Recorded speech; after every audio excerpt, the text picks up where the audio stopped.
तेव्हा येतात कुठेही त्या पद्धतीने कारवाई होते आणि अवघ्या काही तासामध्ये जे आरोपी असतात त्यांना शोधून आणलं जातं. पण या प्रकरणामध्ये रजिस्टर्ड नंबर असताना सुद्धा, स्क्रीनशॉट दिलेले असताना सुद्धा ज्या पद्धतीनं कारवाई ज्या वेगानं व्हायला पाहिजे ती झाली आहे का? आणि त्या संदर्भात तुमची आताची माहिती काय? कुठे-कुठे पुणे, नागपूर काही गुन्हे दाखल झाले आहे का? एक दिवस मी या कायद्याचं काय होतं म्हणून नागपूरच्या डीसीपी क्राईमना फोन करत होतो. डीसीपी क्राईम ते हेड आहेत तिथले. तर ते म्हणत होते की नितीन गडकरींना फोनवर धमकी आली, त्या सगळ्या चौकशीमध्ये आम्ही गुंतलेलो आहोत. आता त्यांना ठरवायचं आहे की कशाला किती महत्व द्यायचं, नाही महत्व द्यायचं, हा त्यांचा मुद्दा आहे. साधी गोष्ट आहे, तुमची जी माहिती आहे, मी तर विचारलं पण नाही की तुम्ही काय चौकशी केली, नाही केली, काय काय पुढचे फॉलोअप केलं. मी आधीच सांगितलं की देवेंद्र फडणवीस गृहमंत्री आहे, त्यांच्यावर माझा विश्वास आहे, त्यांना योग्य वाटेल त्या पद्धतीनं ते कारवाई करतील. बाकी प्रश्न तुमचाही आहे, तुम्हाला विचारण्याचा त्यांना अधिकार आहे आणि तुम्ही विचारू शकता. आणखी असे काही एसएमएस त्यानंतर काही आणखी धमकीचे फोन एसएमएस सतत येत आहेत, घाणेरड्या शिव्या देणारे फोन येत आहेत. एवढंच नव्हे तर रायटिंग मध्ये घाणेरड्या शिव्या येत आहेत आणि त्यातल्या त्यात मला शिव्या दिल्या तर ठीक आहे, आईला पण शिव्या देत आहेत. 90 वर्षाची ती आहे. आता ठीक आहे, प्रत्येकाच्या संस्कृतीप्रमाणे प्रत्येक माणूस वागत असतो, त्याला आपण किती महत्व द्यायचं. आणि राहिला प्रश्न शिव्या खाण्याचा, तर जेव्हापासून मी हे काम सुरू केलं 40 वर्षापूर्वी तेव्हापासून शिव्याच खातो आहे. धीरेंद्र कृष्ण महाराज ज्या पद्धतीनं फोनवरती मेसेजेस आले होते त्याचे स्क्रीनशॉट पोलिसांना तुम्ही दिले, पण या संदर्भामध्ये अद्यापपर्यंत नागपूर आणि परिक्षेत्रामध्ये कुठलाही गुन्हा दाखल झालेला नाहीये.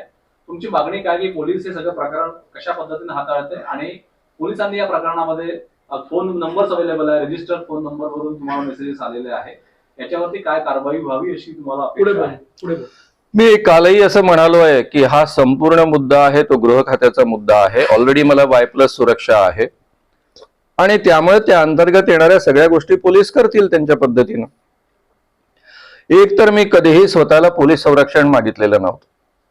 ज्यावेळेस आर पाटलांनी मला पोलीस संरक्षण दिलं, मी पोलिसांना नाही म्हटलं होतं आणि म्हणून आबांचा फोन आला होता आणि त्यावेळेस त्यांनी मला सांगितलं की बिलकुल आम्ही तुमचं ऐकणार नाहीये, हे शासनातर्फे तुम्हाला कंपल्सरी पोलीस प्रोटेक्शन दिलं जात आहे.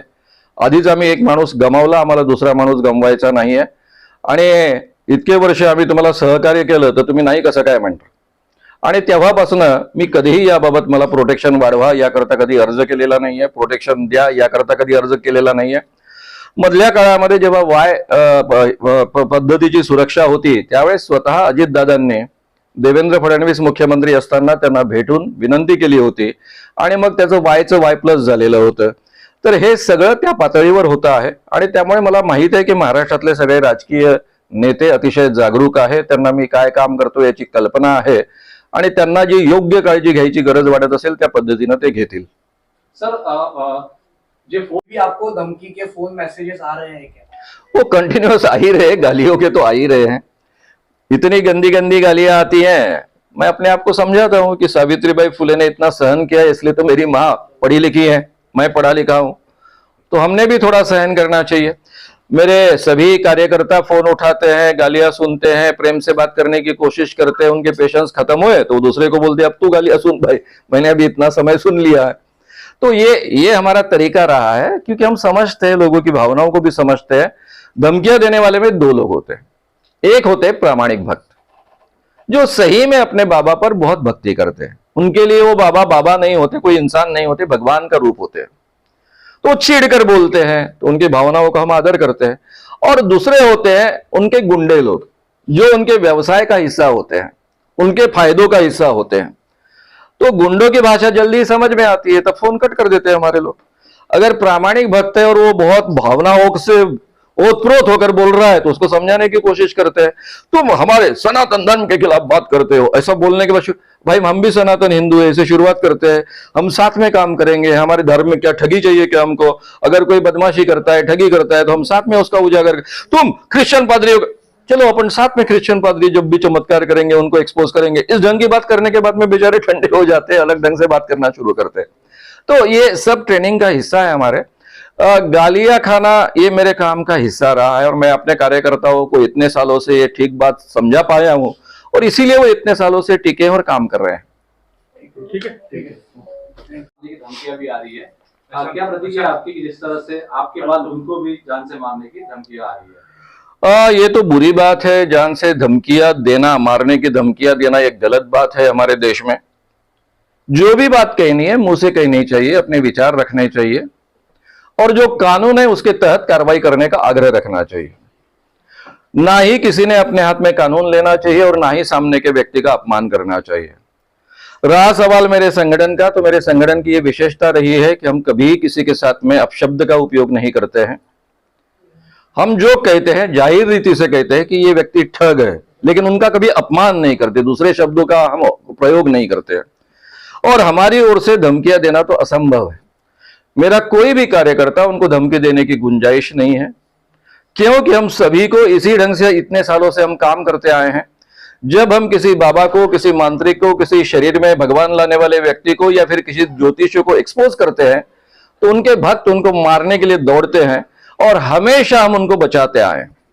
आज तक हमने कभी भी किसी बाबा को, मांत्रिक को या फिर शरीर में भगवान लाने वाले व्यक्ति को या फिर ज्योतिषियों को मार नहीं पड़ने दिया। ना ही हम किसी पर हाथ उठाते हैं, ना ही किसी ने हम पर हाथ उठानी चाहिए ऐसी पोजीशन निर्माण करते हैं। और इसलिए इतने सालों से, 40 सालों से हम बहुत शांति से काम कर रहे हैं। एक भी बार हमने कानून नहीं तोड़ा है। इसलिए कानून का और कॉन्स्टिट्यूशन का हम सम्मान करते हैं।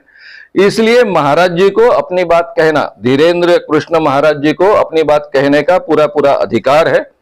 ये अधिकार उन्हें कॉन्स्टिट्यूशन के तहत ही प्राप्त हुआ है, उसका भी हम सम्मान करते हैं। लेकिन हमें दिल से लगता है, इतना ही नहीं हमारे अभ्यास के आधार पर लगता है कि वो लोगों को ठगते हैं, दिव्य शक्ति का दावा करते हैं, लोगों के अंधविश्वास बढ़ाते हैं।